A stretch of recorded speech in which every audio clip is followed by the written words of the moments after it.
Welcome to the Valkyrie Biker.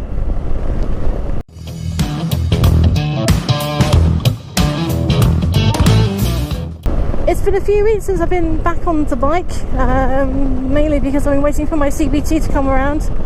It took 6 weeks, I think, from the time I booked it to the time I could do it. It's just the way it is, really. I think that's going to be the same with my theory, to be honest, but let's say. So yes, I have passed with flying colours, I'm very happy to say. And what I found with the CBT this time round was, this is my third time, okay?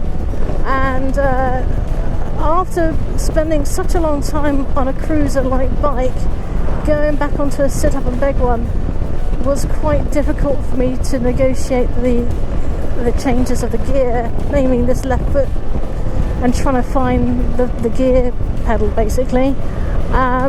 So I had real problems the first couple of hours of that. However, needless to say, it was fine. I probably would have to have another go at it for a few hours if I really seriously wanted to go back and do back onto that sort of bike again. No, I was happy with that. And because of the problems I was having with the changes of the gear, I thought maybe I've mucked up too many times, but I didn't stall it, I didn't drop the bike, anything like that, which is really good, and learned a little bit more. So I've come away with a lot of knowledge, extra knowledge, or reminders, let's say, from the last CBT. So one of them was about the actual chain of the bike, how to find out if the bike chain itself had been, if it's been compromised, if it's too slack, but mainly, how do you know the life of the chain is good? And the longer you use your bike, the more speed you put to it, from what I understand, the more changes of the gear you do, it stretches out that chain just a little bit every time. We're talking about thousands and thousands of miles here. I'm not talking about like 50 miles down the road. However, the chain life isn't infinite. And it needs to be checked, which is why one of your main checks is make sure that your chain is not slack. So how do you know? How do you move it to take up the slack? Have you look at this picture here? You'll see I took a picture of another bike that I was using for the CBT, and you can see quite clearly these lines, and in the centre is the big line, which is obviously your centre line. Now, the left side of these lines is the beginning of your chain life, and as that centre piece moves slowly to the right, so at the moment it's in the centre, it tells you how much chain life you've got. So this particular chain on this bike has got about halfway of its chain life to go, and I thought that was really good. Really good knowledge, and I couldn't remember that last time. And he also said that there's a little screw here that you then use to tighten or slacken your chain. So I haven't done that with mine, because I found that my one is right to the left side and it's pretty much on a brand new chain still. Another thing I took away with me on my CBT is always make sure to clean your forks. The front forks of your bike are super important, not only to give you stability and suspension, but at the bottom of those forks you'll see there's a little black seal, and that little black seal holds the oil for your forks. And through time, if your forks get dirty or grit gets in them, that grit goes to the bottom of these little black seals and they start wearing it away. So in time you will find that the seal will go, and you'll get oil leaking out of your bike, but your steering will go beforehand. So that's just another thing to think about. When you wash your bike and clean it, make sure you clean those forks really, really well, because they not only help you steer the bike, you don't want to get oil all over your discs in the front and anywhere else and cause yourself further problems. So this is the first time I've ridden my bike with the additional crash bars on it. I put them on when I was waiting to do my CBT, and they're just here.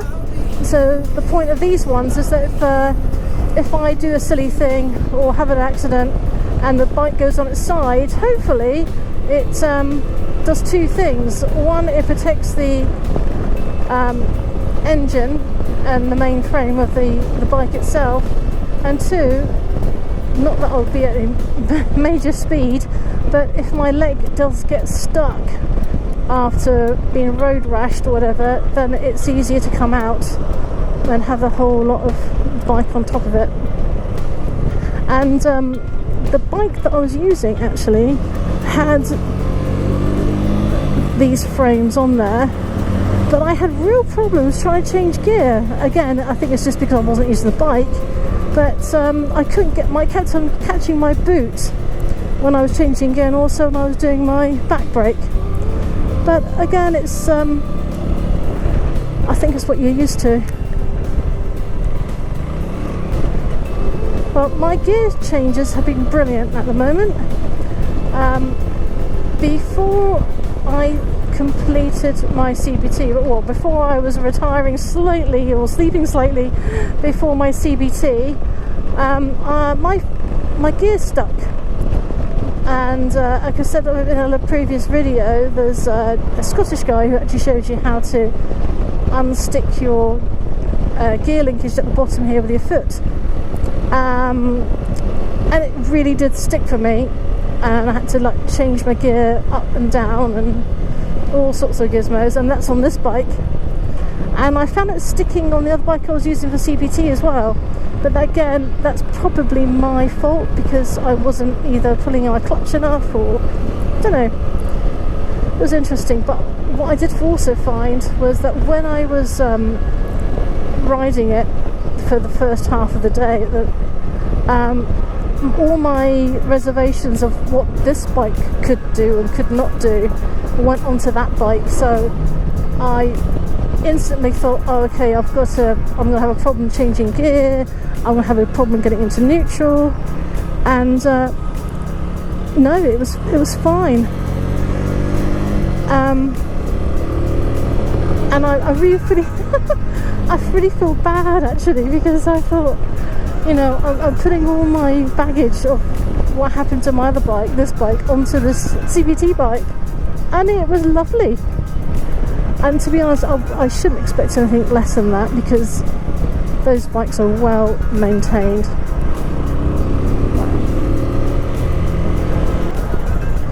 I'm finding that my posture today is I've got to go here, is slightly different as well, because of using the sit-up and beg ones. I remembered the turn! Well done, Freya. Wonders will never cease. I'm going to put an unshameless plug out there for a new channel I've just set up. I'm starting to learn the drums at the moment, and I've done myself a 30-day challenge or drum beats online, and it's just basically me on drums, trying to learn, then having a blimmin' awful job at the beginning of it, and then starting to get it. So that's something else I was doing whilst I was waiting for my CBT. There we go. Now I should have changed gear there. Should have slowed it down and changed the gear there. Doesn't matter that that car was illegally parked. Right. Let's see.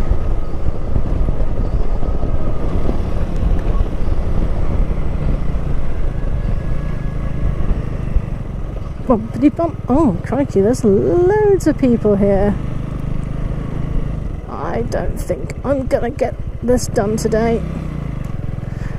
The plan was, as normal, to practice. I have a horrible feeling that this ain't gonna happen. Doesn't matter. It's nice just to ride. Yeah, absolutely chock-a-block with cars. Let's see if there's any bikes out there today, and I'll just return back.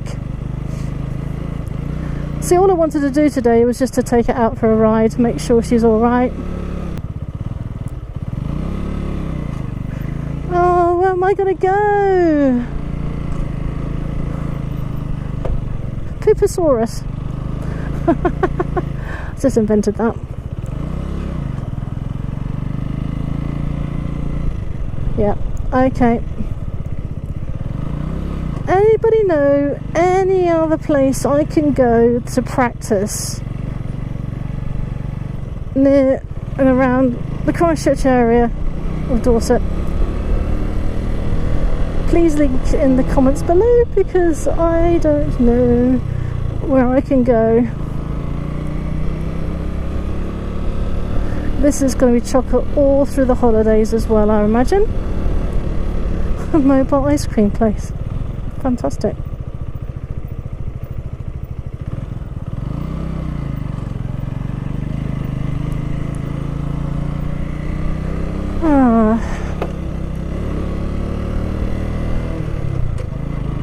Oh well, let's have a bit of a ride. It's so beautiful out here. So I'm keeping my eyes to the left side, make sure there's no cars opening their doors, no dogs coming out, no children running out, especially it being summer holidays coming up very soon.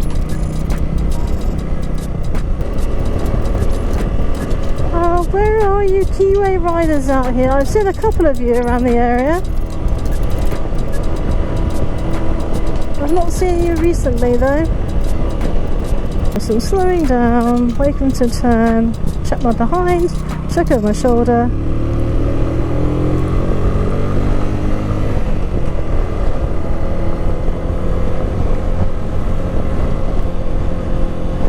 I wonder how many lobsters are down there on Bournemouth Beach right now.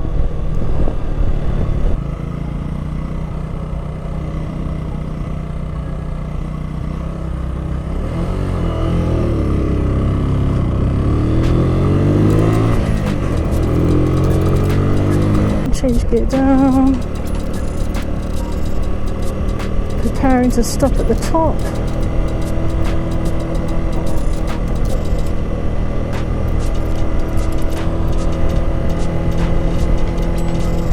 There we go.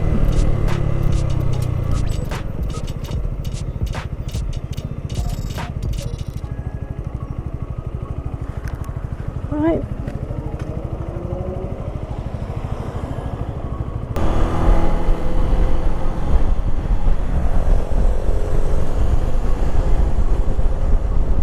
Yeah. Well, respect for the bike he's actually riding, but thin trousers like that. Oh well. Just been aware. These bends, people like to come over my side. I don't want to go over their side. Now they're going to cut me up. You're going to stay as you are. Always be aware. So I'm going to drop back just a little bit. I know there's a car behind me. Just dropping back to 35 miles an hour. That's it. If I can possibly make sure that I don't get rear-ended, I will, but at the end of the day it's going to be quite difficult, even if you're stationary, not to get rear-ended.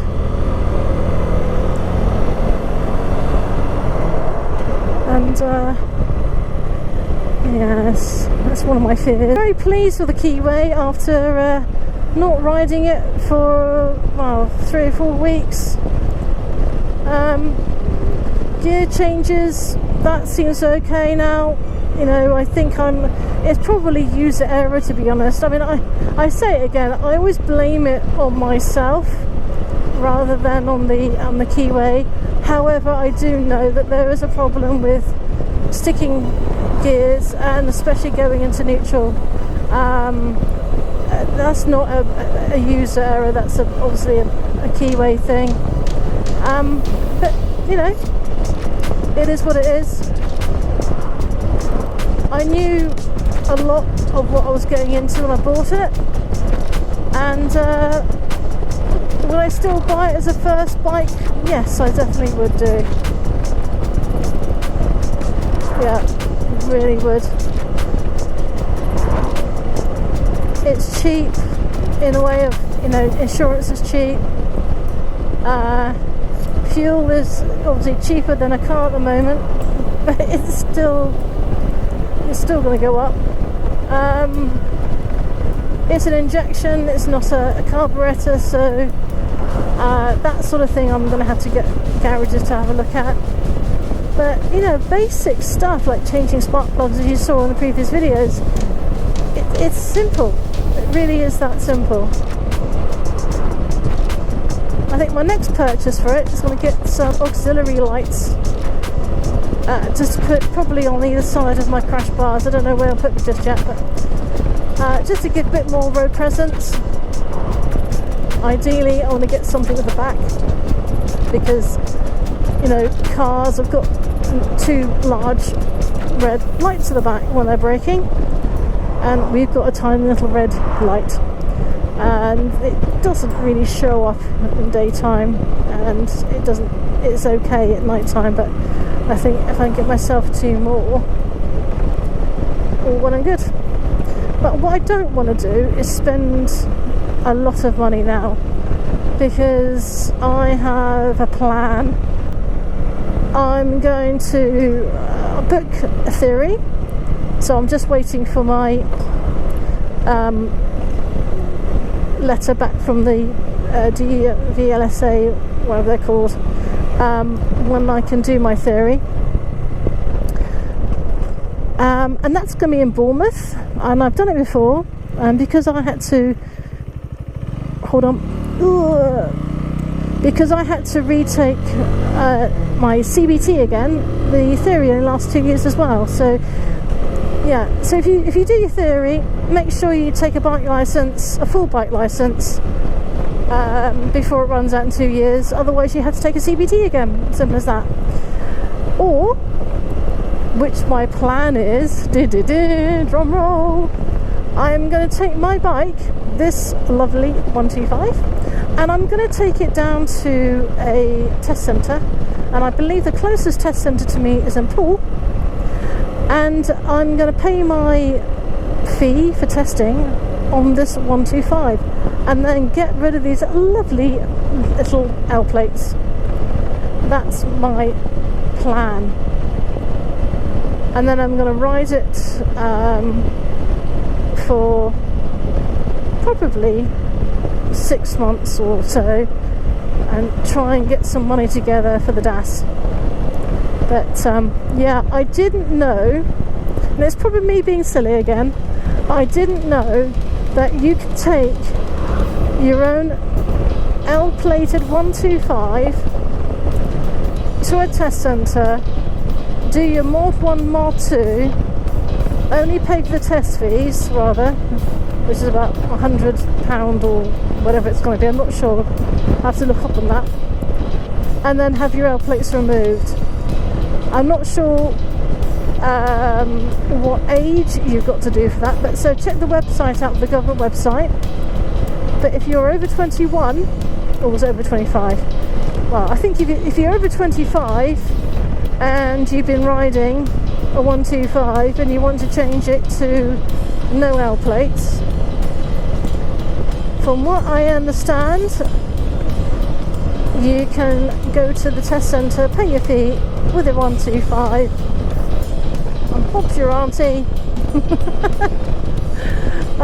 You've got your L plates removed. Woohoo! That does not mean to say, however, that you can ride anything over a 125. You've got to keep it to a 125, because that is what the full license, baby, that's what that means. That's freedom right there. And that freedom costs, and I can't afford that yet, but I have a plan for that too, and I shall tell you that plan in due course. But for now, I'm going to put this little one back again and give her a good old clean out, clean everything out, give her a bit of a wipe down, and come out on another adventure. So again, thank you so much for joining me.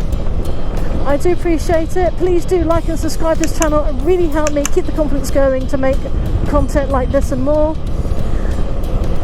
And I shall see you soon. Ride safe, ride free. Bye bye for now.